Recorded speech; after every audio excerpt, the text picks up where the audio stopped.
एक बात बिल्कुल समझ में नहीं आती, उसको सोचो तो बस घुसते चले जाओ, उसमें गुत्थी सुलझ नहीं रही। कभी कभी लॉजिक समझने की कोशिश करता हूँ कि अगर चलिए मैं अभी ऑपरेशन कराया, डॉक्टर साहब के पास गया, उन्होंने फर्स्ट क्लास जो है बोला सीटी स्कैन करा लो। मैंने सीटी स्कैन कराया, ऑपरेशन था हल्का सा, तो ठीक है सीटी स्कैन देखा, इसके बाद सीबीसी जांच करा लो, ब्लड की जांच करा लो, प्लेट्स चेक करा लो, एचआईवी की जांच करा लो, दुनिया भर की जांचें करा लो। जांचें देखी, जांचों के बाद उन्होंने उसको काट फाट के बाहर कर दिया। मैं सोचता हूँ आज से कई सदियों पहले इतने बड़े बड़े युद्ध हुए, ये आक्रमण वो हमला, लाखों सैनिक करोड़ों सैनिकों के बीच युद्ध हुआ। उधर सारे युद्ध तलवार भाला बर्छी से चलते थे, तो वाकई सीधी बात है कि बर्छी भाला तलवार लगते होंगे, कटते फटते होंगे, फिर जो राजा जीत गया होगा, अपने सैनिकों का इलाज कराता होगा। तब तो सीटी स्कैन होता नहीं होगा, सर्जरी तब भी होती रही होगी। तो तब के कितने वैद्य हमारे योग्य हैं। मैं वहीं उधर से लॉजिक लेके चलता हूँ कि वो लोग ये फलाने पत्ती तोड़ रहा है, फलानी जड़ी बूटी उखाड़ रहा है, फलाने कर दिया, उसको बांट दिया और तुम्हारी नब्स पकड़ी। टैलेंट देखो, नब्स पकड़ के आइडिया लगा लिया कि तुमको कौन सी बीमारी है या क्या हुआ। टैलेंट, बस वो कूटा बाटा, वो आपके घाव में लगा दिया। ये ऑपरेशन भी करते होंगे भाई, जब कट जाता होगा तो उसको जोड़ते भी रहे होंगे, हड्डी भी टूटती होगी, भैया रथ का चढ़ जाता होगा, हाथी पाँव धर देता होगा, कुछ तो होता ही होगा ना युद्ध में, तो पाँव भी टूटते होंगे, पाँव भी सही होते होंगे। ठीक है, इतने बड़े बड़े युद्ध हुए, युद्धों की तो आप बात ना करिए, कितने युद्ध, कितने क्या क्या नहीं हुआ। ठीक है, तो हमारे वैद्य इतने होशियार थे, तो वैद्यों ने, जो हमारे वैद्य थे, हर बीमारियों का इलाज था उनके पास। ठीक है, वो वैद्यों ने जो शिक्षा ली, वो शिक्षा ली पुराणों से, ग्रंथों से, उपनिषद से, वेदों से, आपके है ना, इधर से शिक्षा ली होगी। आज भी वेदों को आप पढ़िए, वेदों में सब कुछ लिखा है जो आज ये बता रहे हैं ना, और इसमें मैं आऊँगा। वेद में सब कुछ लिखा है, तो हमारे जो ऋषि मुनि हैं उन्होंने वेद पढ़ा, जो वैद है, वैदों ने हमारे पुराण पढ़े, उपनिषद पढ़े और वेद पढ़े, उनसे जानकारियाँ ली कि पीपल का पत्ता इसलिए फ़ायदे आता है, नीम का पत्ता इस काम में आता है, आंवला इस काम में आता है। उन्होंने पढ़ा, उससे इलाज किया उस एक्सपीरियंस से, और लोग सही हुए, बीमारियाँ दूर हुई। ठीक है, तब भी सब कुछ होता था, तब भी डिलीवरी होती थी, तब भी सब कुछ हुई थी। तो मैं सोचता हूँ वो किताबें उन्होंने पढ़ी, विद्या अर्जित की, तब तो नहीं इंग्लिश दवाएं आती थी, सिटी स्कैन होता था। अब वो किताबें किसने लिखी? वो जो किताबें पुराण वेद, वो हमारे ऋषि मुनियों ने लिखे। अब वो उनको कहाँ से नॉलेज मिला? उनको कहाँ से नॉलेज मिला होगा हमारे ऋषि मुनियों को कि ये पेड़ की ये खासियत है, इस डाल की ये खासियत है। भाई पेड़ तो बताने गया नहीं होगा कि मेरा ये बेशर्मा का पत्ता है, इसको लगा लो तो थोड़ा सही हो जाता है। तो उनको ज्ञान अर्जित हुआ। ठीक है, इतना ज़्यादा ज्ञान था हमारे ऋषि मुनियों के पास, उन्होंने उसका किताबों में वर्णन किया, संग्रह किया, उसका प्रचार प्रसार हुआ, पुराण वेद बनाए, उनको सीख के हमारे जो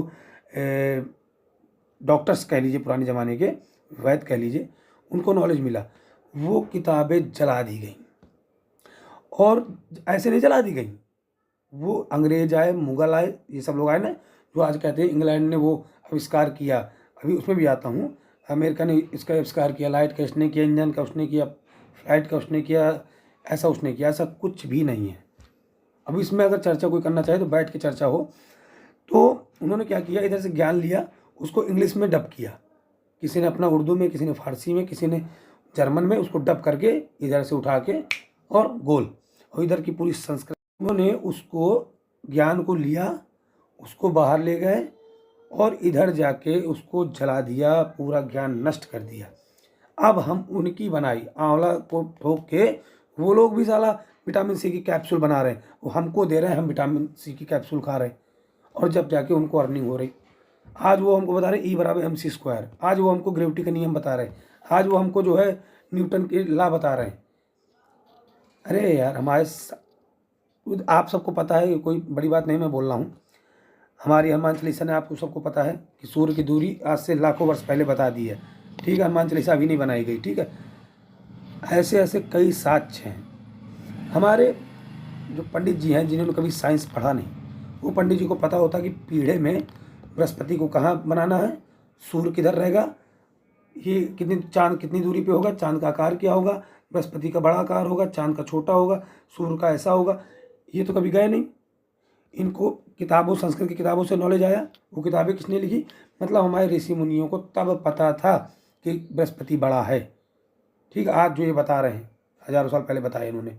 ठीक है, ये जो क्वांटम थ्योरी, अभी जो परमाणु बम हमला ही हुआ था, जो परमाणु बम जिसने बनाया था सर्वप्रथम, वो भी इंडिया आके संस्कृत सीख के गया था, ये आपको पता ही होगा। ठीक है, और जब फूटा था बम तब भी उसने, जब मतलब वो आत्महत्या कर ली थी उसने, और संस्कृत का श्लोक जब फर्स्ट टाइम उसका मिसाइल दागी गई थी तब भी उसने संस्कृत के श्लोक का ही वर्णन किया था, आप पढ़ लीजिएगा। हाँ, जो परमाणु बम, अणु बम और ये जो तुम बनाने की कोशिश कर रहे हो, ये जो सब कुछ, सबका आधार सनातन है। सनातन ने सब कुछ बताया है। ठीक है, आज भी आदमी, मैं कह रहा हूँ, कुछ ना करे अपने जीवन में, सारे वेद पढ़ ले, सारे उपनिषद पढ़ ले टाइम निकाल के, और अपने गीता और रामायण, इतना गीता पढ़ ले, रामायण पढ़ ले। रामायण पढ़ के सादगी आ जाएगी, गीता पढ़ के आपका कि समाज को कैसे लेके चलना है, कब क्या करना है वो आ जाना है। पुराणों से आपको वेद का ज्ञान मिल जाना है। वेदों से आपको आयुर्वेद, लोगों के साथ जो भी मतलब दुराचार हो रहा है उसको कैसे बचना है, क्या कैसे है, उसका सारा वर्णन मिल जाना है। ठीक है, दवा गोली का सब राज मिल जाना है, बीमारी आजारी का सिस्टम मिल जाना है। वेद, पुराण, गीता, अपना रामायण बहुत ही इम्पोर्टेंट है, और इसको कंपलसरी होना चाहिए हर विद्यालय, हर जगह। और जो हमारी रचनाएं विलुप्त हो गई हैं उनको वापस लाना चाहिए और इसको बढ़ावा देना चाहिए। Thank you so much.